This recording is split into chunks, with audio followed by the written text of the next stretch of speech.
What's going on, everybody? I'm your host for Banners and Titles, Alejandro Garcia, and this is just a little introduction into the inaugural episode that is going to release today. I decided to interview my best friend, Andres Perez, who I've known my entire life, and I put a lot of thought behind who I wanted to interview, the things that I wanted to talk about, and in the end, I decided to stay comfortable and stay true to my heart. So we talked about the San Antonio Spurs. We talked a little bit about fantasy leagues, which is something that I want to dive into as this season progresses.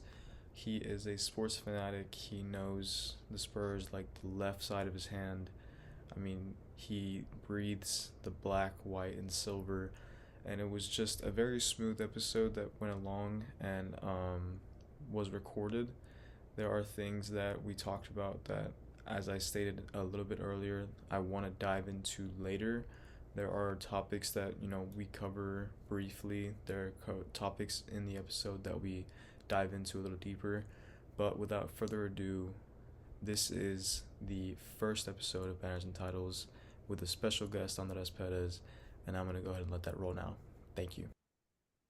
Hello, everyone. Welcome to your first episode of Banners and Titles. I'm your host, Alejandro Garcia, and today I have joining me a special guest. He's a seasoned fanatic, and he's a two-time fantasy champion of his leagues. Without further ado, I'll let him take it away. Thanks for having me. My name is Andres Perez. Born and raised here in San Antonio. Huge sports fan. I've done fantasy, just started actually. But thanks for having me. I'm glad to be here. So you said that you just started doing fantasy. What kind of Mhm. pushed you in the direction to go ahead and go along with that? What do you think you benefit from doing that? Do you enjoy it? Is it something that you want to keep doing? Talk us through that. So I like fantasy because it speaks to that competitive side of me, especially in sports. Because for me, it's my dad did fantasy when I was younger for football, and he actually won some winnings, which I was like, that's not what inspired me, but I was just like, oh wow, like you can win at this and be knowledgeable and actually win, use your knowledge to win. So I did it for basketball is mostly what I'm doing, and yeah, it's I think it just that competitive side of me. That's what I like it. Yeah, it is very fun, especially because it takes up such a big part of the year. I mean, it's what, 3, 4 months, and Yeah. most days you're on your phone, constantly looking who to draft, who to pick Mhm. up, who to drop. There's changes that need to be made. And you said you follow along with basketball. Do you watch the NBA? Yes. So I watched the NBA. I've watched the NBA since I can remember. But especially now that in fantasy, it makes you want to like keep up with it more. Especially like your players, you get biased with your players, and but yeah, I keep up with NBA and especially the Spurs. That's my team, especially because I'm from San Antonio. But yeah, that's I keep up with it. It's I love it. So yeah. Yeah, the Spurs are a very respectable team. I mean, they won 5 championships. They had the big three. San Antonio is a beautiful city full of culture. And, you did get lucky with this last year's draft lottery pick, apologize, Mhm. getting Victor Wembanyama. What do you think of, his first season in a Spurs uniform? It was great. Honestly, it was fantastic. The potential is through the roof. He exceeded my expectations because we've never seen anything really like him. What he can do on the court, how big he is, and just his first season, the stats, just the eye test as well. He exceeded everything that I had going for him. So I think it's going to be great moving forward, building around him. I think the future of the Spurs looks very bright with him in the picture. Yeah, I mean he's the center role, but sometimes he plays the one. When he's taking the ball down the court, he almost looks like the point guard. They're running their offense through him Mhm. because of how much he can do. I mean, he moves like a point guard. He's as tall as the trees. I mean, what is he, like 7'4", 7'5"? They call him the alien.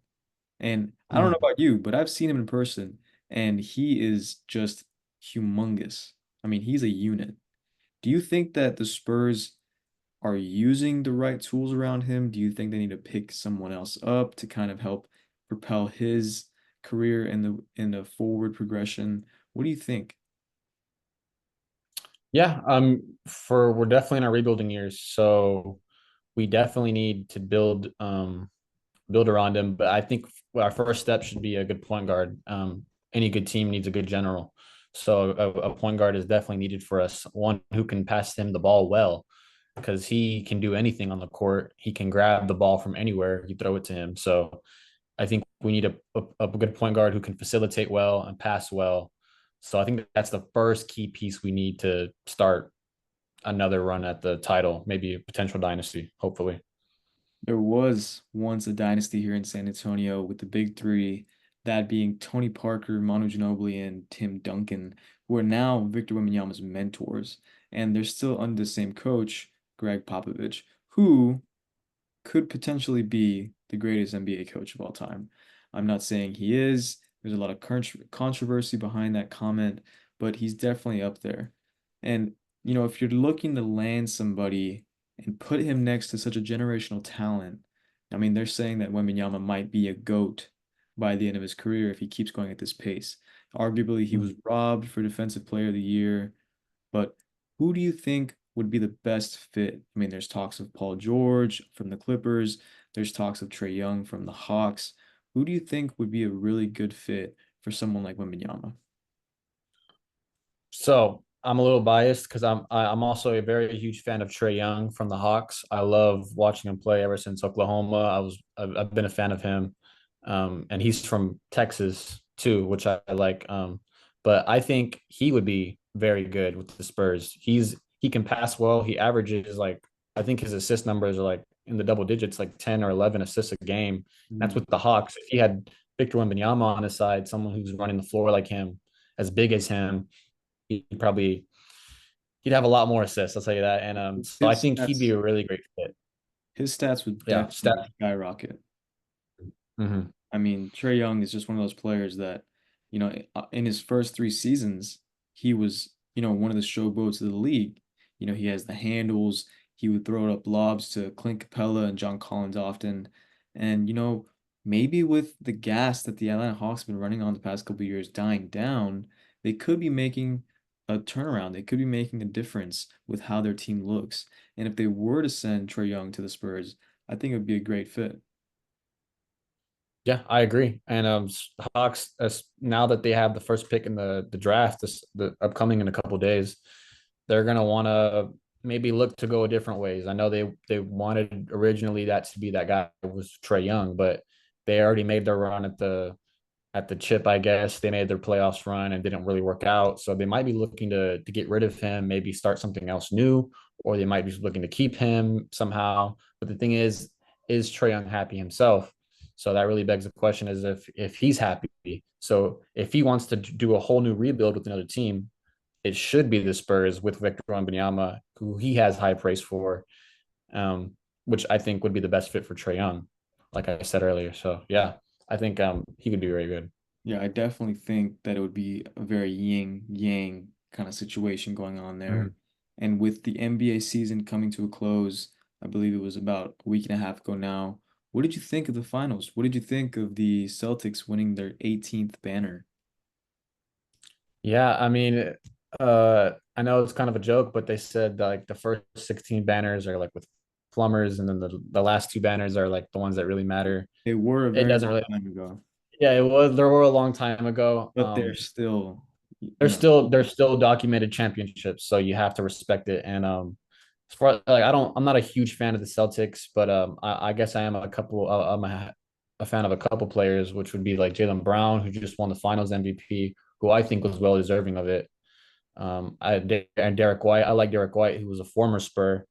Um, so yeah, I think some players on the team I like, but as far as the Celtics winning the championship, I mean, great for them.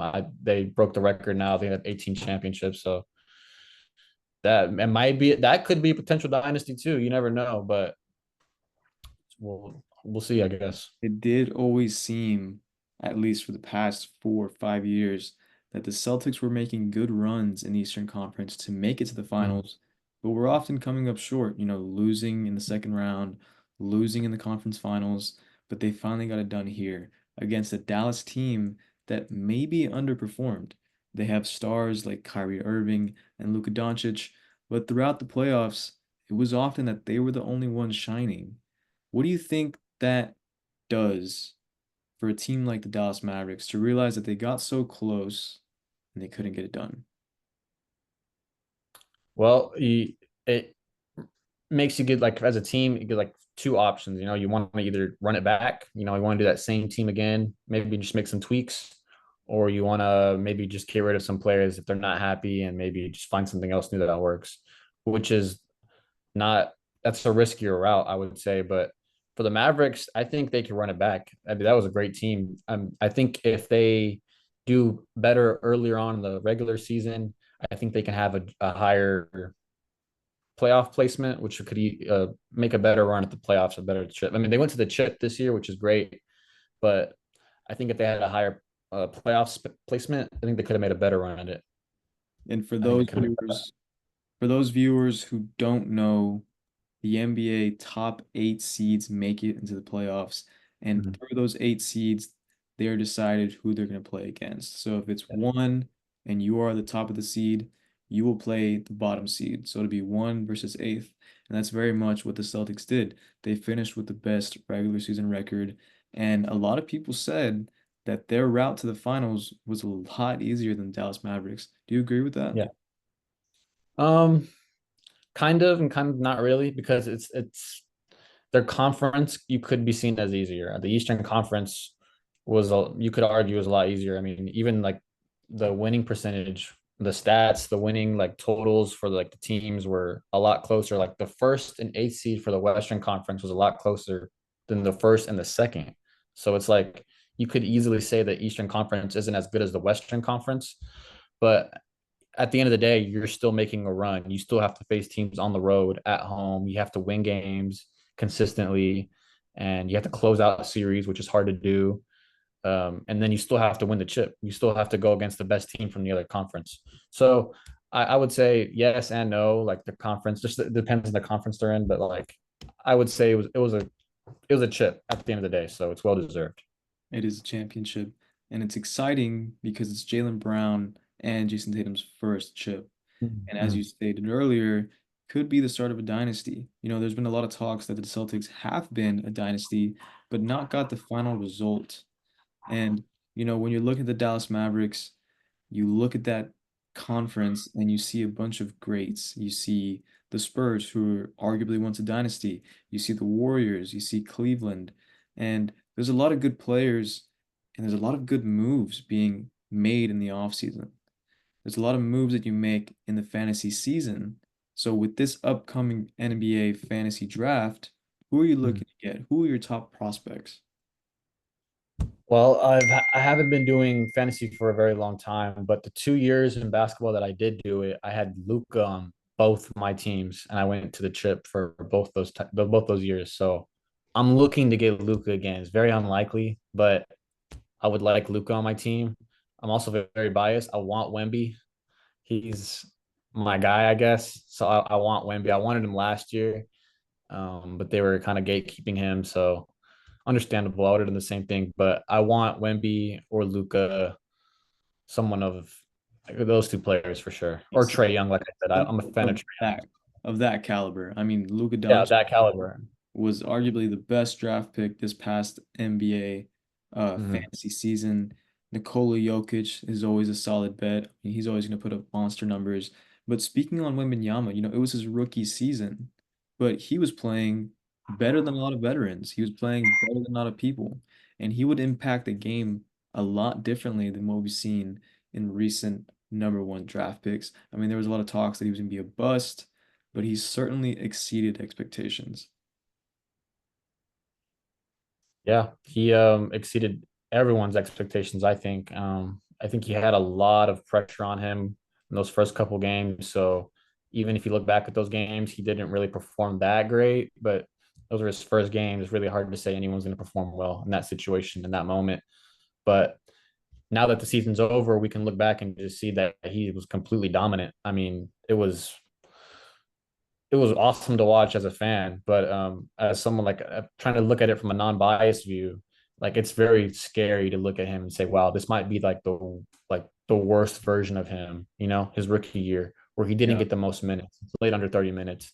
I mean, So, it is his first season, and he has the mentorship of Greg Popovich, and the sky is the limit with that guy. I mean, he's just going to be a sensational talent. There was talks that he may have been cheated out of winning the Defensive Player of the Year. What do you think about that?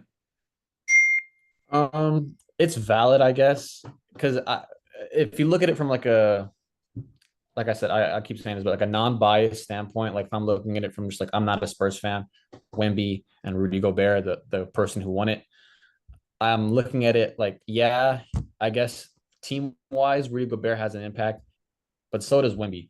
The Spurs were like one of the worst teams on defense without Wemby on the floor, but then one of the best with him on the floor.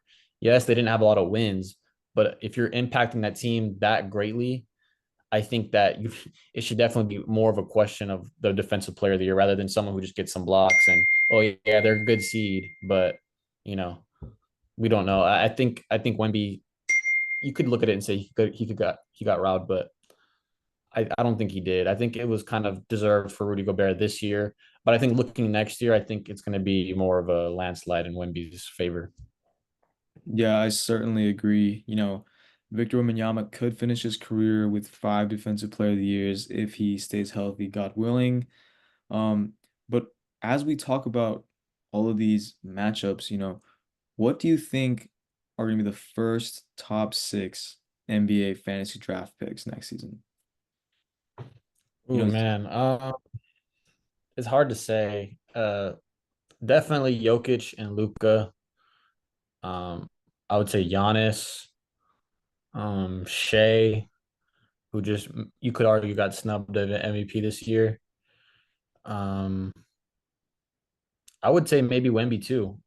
Um, I mean, he's going to put up numbers, and especially in the fantasy league where blocks and steals matter more. There are more points. I think a person like Wemby's going to do great because he has the size to do that. So he's gonna grab like a lot of boards as well. So he's gonna have boards on top of blocks, on top of steals. He's like the defensive goat of fantasy, you could say. So yeah, I think Wemby could be a top six. yeah, and blocks do rack up a lot of fantasy points. Um, I certainly agree with your list. I mean, those are some of the best players in the NBA. And as far as fantasy standards, they are going to put up a lot of numbers, and that's what you want if you want to win the chip, as you did Mhm. 2 times. Congratulations on that. Thank I you. hope that we can have you back on the show. It's been a pleasure talking with you. I would love to talk to you more about fantasy acquisitions and more sports related things. And I hope you have a great night. Yeah, thanks for having me. Hopefully to be on soon again. Thank you. Alrighty, guys, that is going to conclude the first episode of Banners and Titles. I'm your host, Alejandro Garcia, signing off, and I'll see you next time.